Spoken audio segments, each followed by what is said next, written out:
In this tutorial, I'm going to be showing you how to use SendGrid for configuring BuddyBoss reply by email. The advantage of SendGrid is that it's pretty cheap at high scale. You can see you can get 40,000 emails for only $10 a month. The downside is that it's a little bit difficult to configure. However, it's not that hard. If you're comfortable doing some technical stuff, you should be able to get the whole thing configured in about a half hour.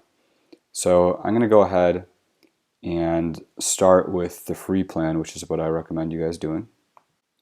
Okay, so I've just activated my new account, and here's my dashboard it logs you into. So the next thing you're going to want to do is go into Settings, White Labels, Domains, and then we're going to click Add White Label. And from here, first thing we do is use a new domain. And let's pretend your website that you're setting up reply by email on is called website.com. So you would enter website.com. And for the subdomain, we're going to use reply. Seems to make sense, reply.website.com. And we're going to go ahead and click Save. Now it tells us DNS record must be validated before white label setup is complete. And that's going to be the next step. So here we are, we have reply.website.com. And the next thing we're going to have to do is copy all three of these CNAME records into our web host. So if you don't know how to do that, I mean, you can do this in Web Host Manager cPanel. If you don't know what to do, you should go ahead and contact your web host and have them add these CNAME records for you. They should be able to do it in just a few minutes. And once you're certain that the CNAME records have been entered correctly and it's working, then you're going to go into the reply by email settings at the plugin. So here we are in the plugin. We're at BuddyBoss reply by email, and we're in the email setup tab. So we're going to go ahead and select SendGrid. And now the first thing it's going to ask us is for the domain we added at SendGrid for the white label. So let's go back to SendGrid. You'll recall reply.website.com is the domain we had added. And we'll click Save Changes. And then it's going to suggest an email for us to use as our email reply. So you can make it reply at or notifications at, whatever you want.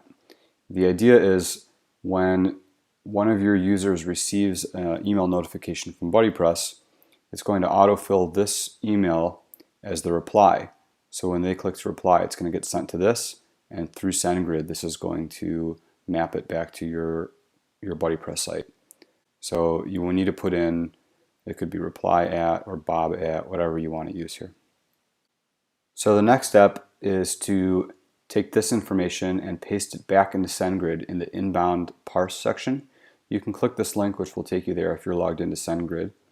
Or you can go back to SendGrid and click on inbound parse under settings. And from here, you're going to click add host and URL. And so it's going to ask for host name and URL, and we can come back here and copy our host name and copy our URL. And these we're going to leave unchecked and click Save. And that's it, we're done.